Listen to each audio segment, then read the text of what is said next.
E aí, galerinha, tudo bem? Como é que vocês estão? Bom, para quem não me conhece ou para quem está chegando aqui pela primeira vez, né? Eu sou o Piaça, sou professor de biologia e como vocês puderam ver, o canal ele só funciona nessa época, tá? O intuito do canal não é eu ficar rico, não é eu ganhar dinheiro, não é eu ficar famoso, nada disso, tá bom? A ideia é, de fato, fazer a resolução das questões vestibulares com vocês. Bom, hoje a gente tem que conversar então sobre a prova da Unicamp, sobre a primeira fase do vestibular da Unicamp, né? Não foi uma prova fácil de biologia, tá bom? Tinha algumas poucas questões que eram mais tranquilas de ser resolvidas, mas as outras exigiam aí uma análise de gráfico, uma análise de uma figura, uma leitura de um texto, além de alguns conhecimentos específicos na área de biologia, tá bom? Então eu vou projetar aqui para vocês e aí nós vamos conversar um pouquinho sobre estas questões, tá bom? Deixa eu abrir aqui. Eu vou colocar em tela cheia, ó, prova que eu vou usar, prova Q e Y, tá bom? Então, se a sua prova não é essa, você precisa aí ficar atento com as questões, tá bom? Eu não sei como é que faz para projetar aqui. Deixa eu ver se eu descubro, gente, só um momento. Mas não é.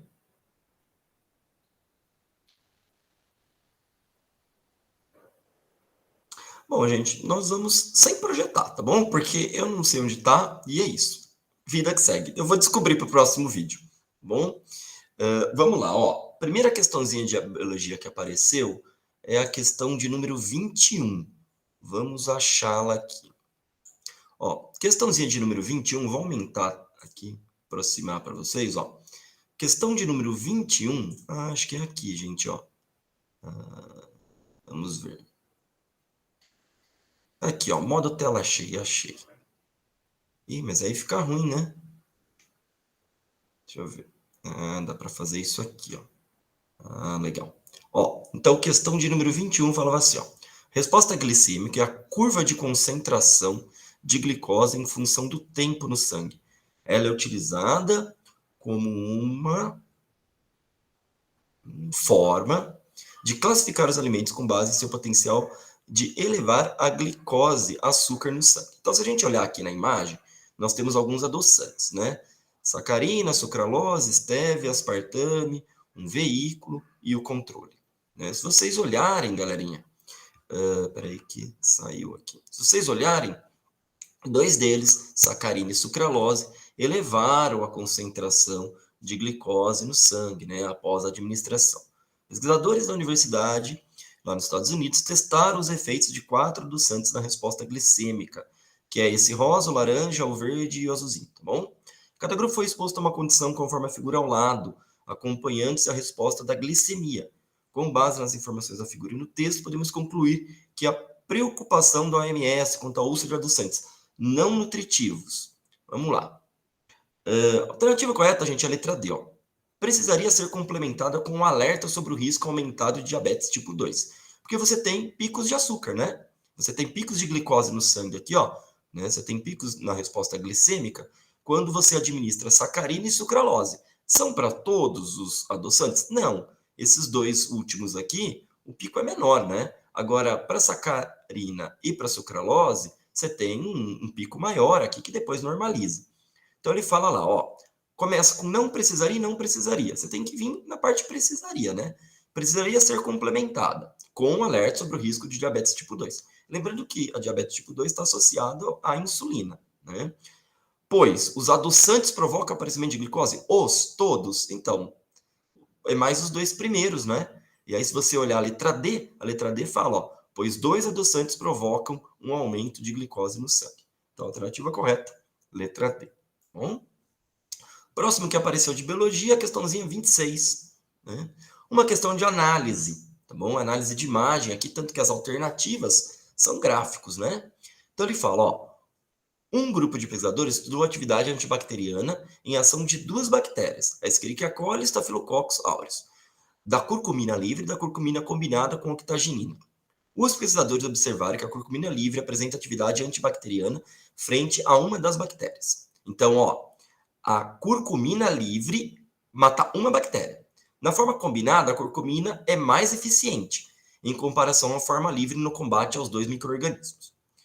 Tendo em vista as informações, os gráficos que melhor representam os resultados dos estudos são o seguinte. Gente, ó, vamos olhar aqui no gráfico 2, que corresponde a Staphylococcus aureus, onde nós temos os dois componentes, curcumina livre e curcumina combinada. A bolinha branca é a curcumina combinada, que fala que teve uma eficiência maior. Vamos olhar esse primeiro gráfico. Ó. No tempo de 8 horas, o que a gente tem? Curcumina livre, em 8 horas, ela matou basicamente todas as bactérias que estavam lá, e a curcumina livre, que é a bolinha preta, em 8 horas ela matou 90%, sobreviveu 10%. Então esse gráfico está legal, ele bate com o que a gente viu aqui. A gente viu falando que quando tem a curcumina combinada, a eficiência é maior. Então a gente tem que procurar um gráfico, na segunda parte das alternativas, que tenha um comportamento igual esse da letra A. Então é a letra A ou a letra C. Se você olhar a B e a D, é invertido, tá vendo? Que na B, por exemplo, a curcumina livre é aquela que está com uma eficiência menor. Então a gente já vai descartar a B e a gente vai descartar a D. Sobra para a gente o A e o C. O gráfico A, a gente tem lá falando, né? Ele fala assim, ó, na forma combinada a curcumina é mais eficiente. Peraí, os pesquisadores observaram que a curcumina livre apresenta atividade antibacteriana frente a uma das bactérias. Então, olha o gráfico A. A curcumina livre, a bolinha branca, né, tá eliminando uma das bactérias que é a Escherichia coli. Se a gente olhar o gráfico C, que é a nossa segunda opção, a gente vai ver que a curcumina livre, ela mantém a bactéria 1, que é a Escherichia coli, em 100%. Então, tá fora. A alternativa correta do 26 é a letra A. Tá bom? Essas duas questões estão no meio de outras questões, tá bom? Elas estão aí junto com outras disciplinas. Agora, em biologia mesmo, começa lá na questão 41, tá bom? Que é essa daqui. Antes, aqui. Deixa eu ver se está tudo certo aqui no Meet, que às vezes ele fecha.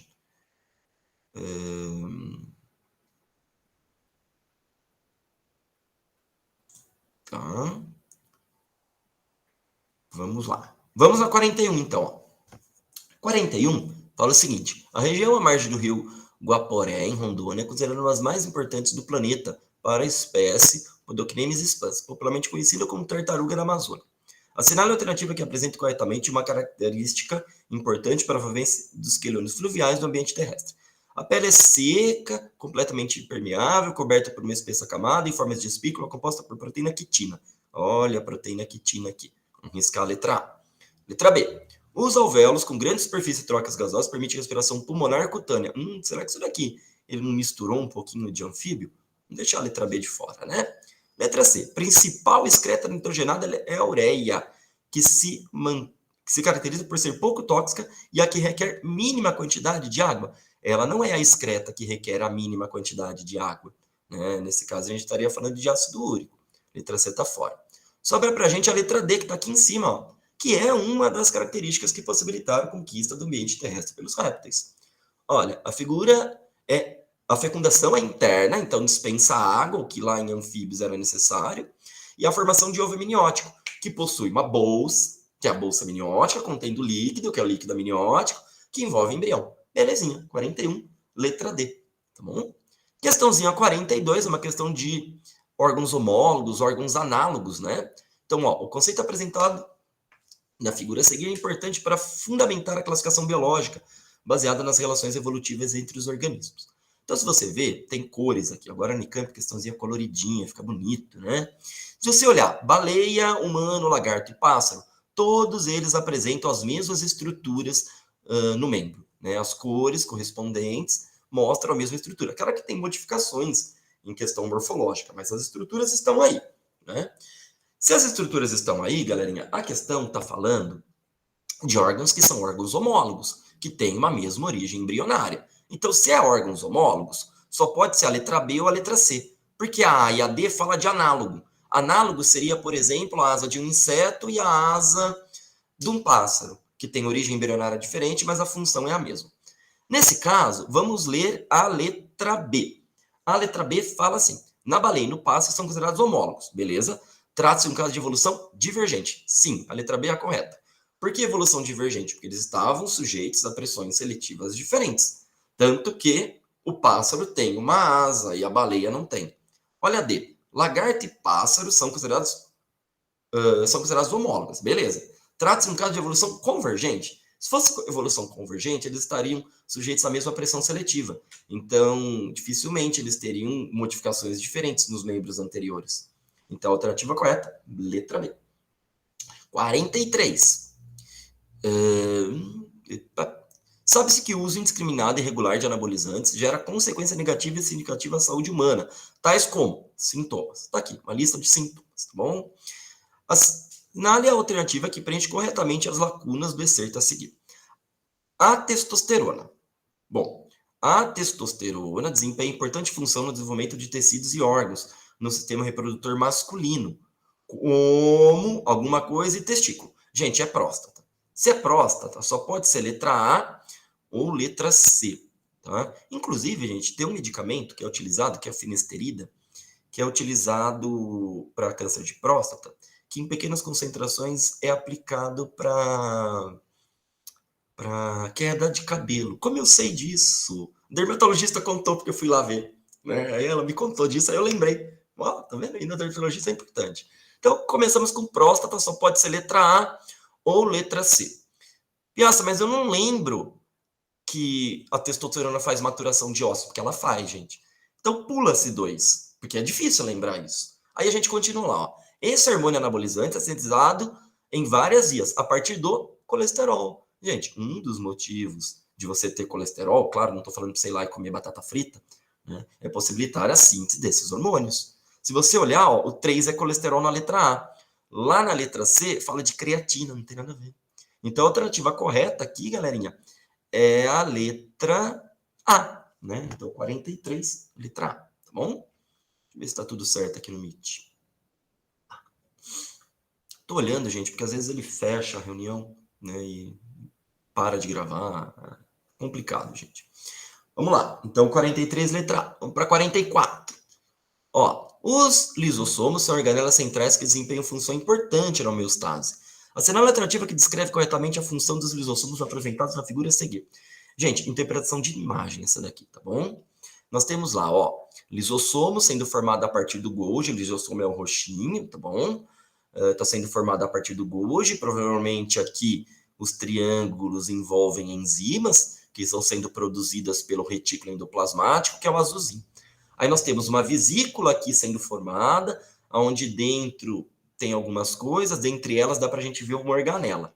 Aí nós estamos vendo que o lisossomo digestivo está sendo formado pela organela, que estava dentro da célula, e pelo lisossomo, né, que está chegando aqui. Tá bem? Então, é isso que a imagem está mostrando. Aí ele fala... cadê? Assinale a alternativa que descreve corretamente a função dos lisossomos representados na figura a seguir. Letra A, heterofagia por pinocitose, que permite à célula degradar fragmentos de micro-organismos, fragmentos esses importantes na presença de antígenos.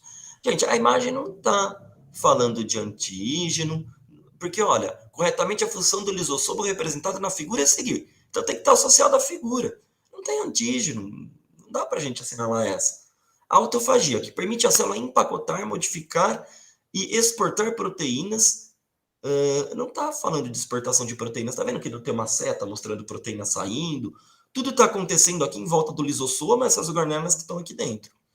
Letra C, autofagia, que permite a célula eliminar porções envelhecidas ou danificadas do citoplasma, incluindo organelas e moléculas. Olha aqui. Então, olha lá, o lisossomo está agindo aqui no lisossomo digestivo e está degradando as estruturas que estão dentro da célula. Por exemplo, organelas. Alternativa correta, letra C. Heterofagia por fagocitose. Gente, ó, fagocitose e pinocitose são movimentos de endocitose. São movimentos que trazem para dentro alguma coisa que estava fora da célula. E a imagem não está mostrando isso. Ela não está mostrando nem membrana plasmática. Então não dá para ser endofagia. Tá? Então letra A e letra D estão fora. Bom? Independente se for pinocitose, fagocitose, não está mostrando. Bom? Então, questão 44, letra C. Questão 45. Uma questãozinha de interpretação de texto. A quimera é um indivíduo formado por 2 ou mais tipos de células, em que cada tipo contém um genoma distinto. Deixa eu dar uma olhada aqui, gente. Tudo bem. Os machos da espécie da formiga são quimeras formadas por 10 tipos de células haploides. Então, é N sem homólogos, né? Bastante distintas do ponto de vista genético.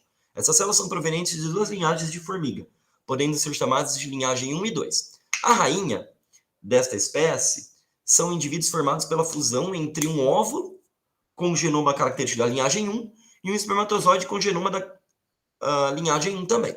Já a fêmea operária, não reprodutiva, são indivíduos formados pela fusão entre o óvulo do genoma característico da 1 e o espermatozoide com o genoma característico da 2. Então, o que está diferenciando, né, esses indivíduos? É a linhagem que corresponde ao macho, se é linhagem 1 ou linhagem 2. Né? Porque, para formar a rainha vem da linhagem 1, para formar as operárias vem da linhagem 2. Tá bom? Com base aos conhecimentos e considerando o texto peraí, gente, cadê? Ai, meu Deus, peraí, gente. Apresentado, pode-se dizer que as diferenças genéticas entre rainha e operária. Bom, gente, o que explica as diferenças genéticas entre rainha e operária é exatamente aqui, os machos conterem células haploides da linhagem 1 e 2.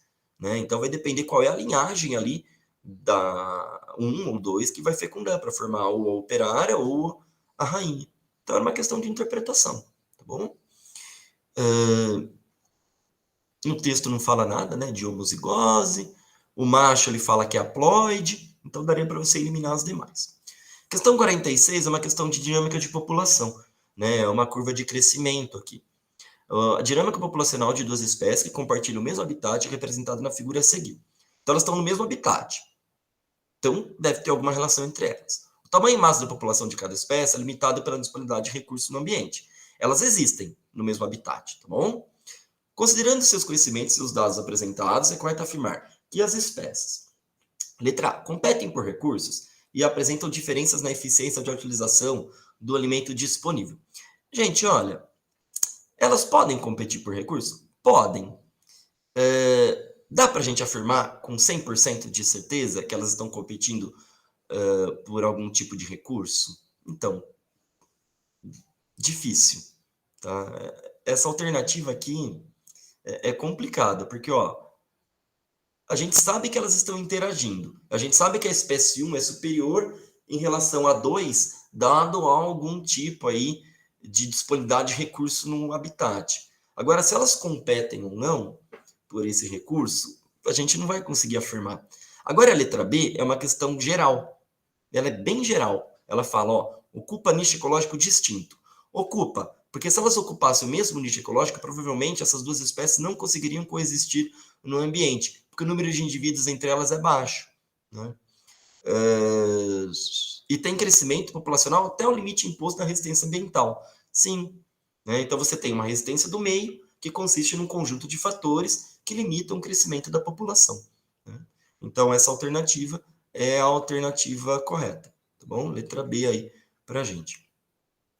E, por fim, a questão 47, uma questão difícil, gente. Tá? É uma questão difícil, porque envolve anatomia vegetal, envolve a gente lembrar conceitos de endoderme, conceitos de periciclo, né? E essas questões de anatomia, geralmente...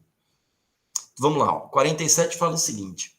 A partir da orientação tecidual, é possível reconhecer o estado de desenvolvimento das plantas e mesmo diferenciar monocotiledônia de eudicotiledônia. Gente, eudicotiledônia é essa primeira, é a figura A. Monocotiledônia é a figura B, tá bom? Tem os feixes vasculares aqui, que não estão organizados, tá bom? No caso da eudicotiledônia, lá na parte da raiz, que é o pedaço que ele está mostrando, é intercalado. É xilema, floema, xilema, floema, xilema, floema, que é o que está acontecendo aqui. O xilema fica para dentro, o floema fica mais externo. Então, a bolinha preta é o floema, a cruzinha aqui representa xilema. Tá bom? Aí, logo depois, nós temos o periciclo e depois a endoderme mais interna. Entre endoderme e epiderme, tecido parenquimático, tá bom? acho que eu já respondi a questão. Assinale a alternativa que, de maneira correta, indica respectivamente a espécie Eudicotyledônea e seus tecidos. A alternativa correta, então, é a letra A, né, gente? Figura A, o tecido é floema e nós temos aqui dentro, né, em tecido 2, endoderme. Tá bom?